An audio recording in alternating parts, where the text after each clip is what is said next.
L'étoile et le jasmin sur une musique devenue quasiment mythique pour accueillir Maya Naoum. Maya, bonjour. Bonjour Lise. Alors Maya, vous êtes avec nous ce matin pour accueillir Maya Brahmi. Et Maya Brahmi, donc, qui va nous parler des enfants de l'ASE, qui s'appelait comme ça avant que ça devienne la DAS. Enfin, Bonjour Maya, vous êtes en ligne? Oui, bonjour, je suis là. Oui, bonjour, ça à va? tous. Oui, vous. Bonjour Maya, c'est un bonheur de vous avoir à l'Étoile et Jasmin comme d'habitude. Bah, c'est un bonheur d'être à l'antenne avec vous, surtout en cette période un peu difficile. Oui, c'est un peu difficile, mais on va y arriver. Non, vous allez nous parler de votre magnifique roman Norma dans un instant. J'adore ce livre. Alors, ce livre, Norma, je vous le disais. Alors, Maya, vous avez une actualité très riche en ce moment parce que vous avez sorti un album jeunesse très très remarqué qui s'appelle Le Royaume sans soleil. Mais enfin bon, si on a une minute, on va en parler. C'est avec Karine Désay, qui est une illustratrice extraordinaire. On en parle si on a du temps. Mais voici une réédition de Norma. Vous avez été pris premier roman de Chambéry en 2007. Et comment ça se fait que c'est republié? Moi, je suis ravie, mais c'est rare qu'on republie un livre comme ça. Oui, mais en fait, j'ai eu vent de ce nouvel éditeur, les éditions d'Avalon, qui sont en fait des passionnés de littérature et qui offrent en fait un nouveau concept éditorial, puisque pour eux, l'important c'est de redonner un maximum de droits aux auteurs. Donc c'est un petit peu peut-être les éditeurs de l'avenir. En tout cas, ils m'ont permis, ils ont une très belle actualité et ils ne sont pas contre ressortir des beaux livres qui n'existent plus. Et donc on s'est entendu, ils ont aimé Norma. Ils republient aussi ces temps-ci Nathalie Legendre, Béatrice Hammer. C'est vraiment très intéressant ce qu'ils font. C'est bon à savoir. C'est des beaux bouquins. Alors, Maya, Norma, c'est l'histoire, pour nos auditeurs quand même, c'est l'histoire d'une petite fille de 7 ans qui atterrit dans un foyer d'accueil. Alors, oui, vous disiez, Lise, que l'ASE, c'est l'ancienne DAS, oui. C'est pour ça qu'on l'appelle maintenant oui. l'ASE. Et donc, on comprend qu'il y a dans cette histoire, autour de Norma, un procès médiatisé qui est en cours. Elle a le crâne rasé, elle porte un foulard, elle est chétive, comme malade. Il émane d'elle une étrangeté très douce qui va bouleverser la vie de ce foyer, mais aussi celle de Léo, un ado qui est brisé, agité, complètement incompris. Et Léo, il est désigné comme le coupable idéal par beaucoup d'adultes dans le centre, alors éducateurs, psy. Il y a toujours un coupable idéal et c'est Léo. Et cette rencontre entre Norma et Léo sur fond de foyer et d'enfance brisée nous laisse bouleversés. Alors en colère, mais bouleversés, Maya. Voilà, je voulais vous le dire. Alors, comment cette histoire, voilà, parlez-nous un peu est-ce que mon approche vous plaît? Oui, totalement.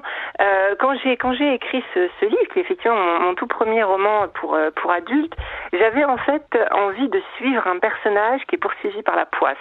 Et c'est le cas de Léo qui est ce jeune adolescent qui n'a jamais effectivement trouvé de famille d'accueil et qui est poursuivi, quoi qu'il fasse, il est poursuivi par la fatalité en fait. Et il est mal compris. Tout est mal compris. Tous ses actes se retournent contre lui, quoi qu'il fasse, quoi qu'il dise. Et en fait, j'ai fait intervenir cette petite fille, comme vous l'avez si bien dit, cette petite Norma. Alors, on ne sait pas si elle est malade ou pas. Elle est toute chétive. Qu'est-ce qu'elle a? Effectivement, elle arrive avec ce procès. Tout le monde parle d'elle. Et elle fascine un petit peu tout le monde. Et en fait, il y a tout le livre tourne autour de la relation, de l'amitié, quelque chose qui est même pas, on peut pas même pas définissable. Ce rapport qui se crée, cette beauté qui se crée entre les deux enfants, et qui va quand même permettre à l'un et à l'autre de se sauver d'une certaine façon. Et c'est vrai que en écrivant le livre, il m'est arrivé quelque chose d'assez intéressant, c'est qu'une ou deux fois j'ai perdu les personnages, j'ai perdu l'histoire.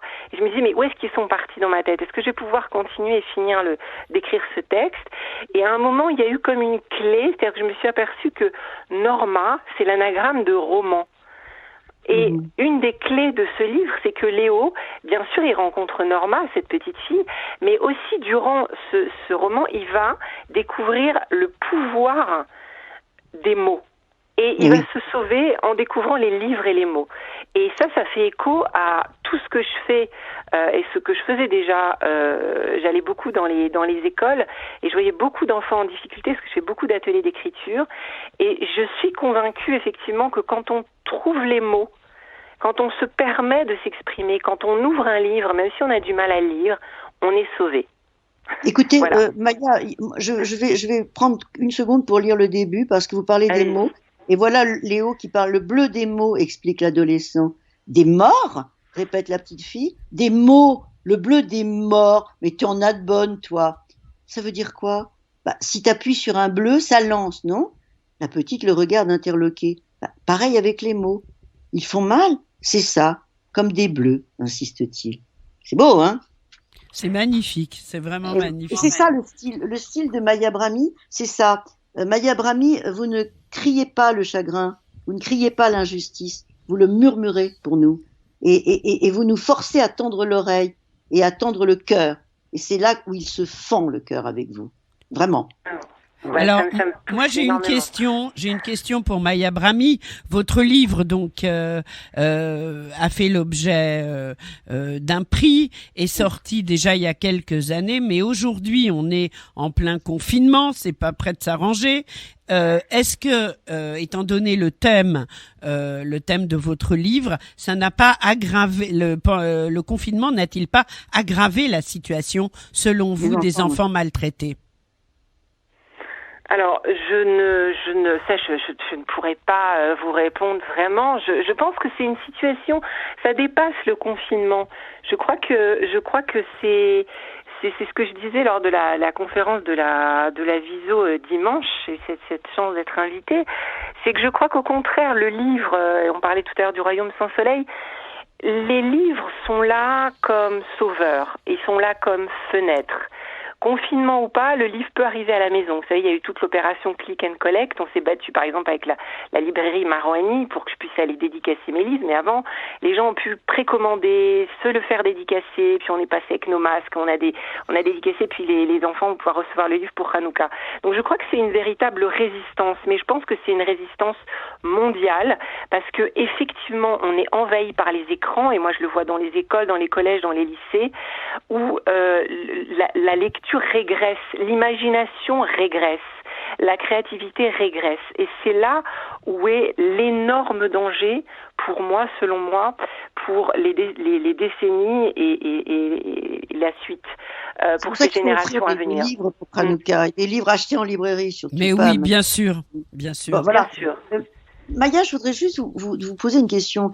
Il y a quelque chose de très fort dans Norma, on va revenir un peu à Norma, il y a quelque chose de très fort dans Norma, c'est que les protagonistes adultes, vous montrez qu'ils ont aussi des inconscients et qui les poussent, leur inconscient les pousse aux inimitiés ou aux préférences. Et j'en veux pour preuve ce personnage formidable que vous avez créé, qui s'appelle Mira, c'est l'éducatrice. Et c'est très juste dans votre récit.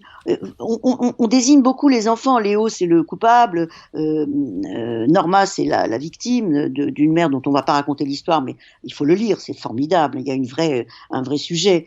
Mais Mira, l'éducatrice, elle veut avoir cet enfant. Elle veut Norma pour elle. C'est incroyable comment vous avez mis ce personnage pour dire qu'ils ont des inconscients, ces gens-là. Ils actent sur les enfants qu'on leur donne quand même en protection, en soins. Et ça peut être une catastrophe. Oui, effectivement, et dans ce cas, ça va être, on va arriver pas loin de la catastrophe. Et c'est vrai que Mira, en fait, se pose la question de blessures personnelles, de traumatisme personnel. Donc ça la renvoie à sa propre enfance, sa propre sœur, et puis à son désir d'enfant, tout simplement.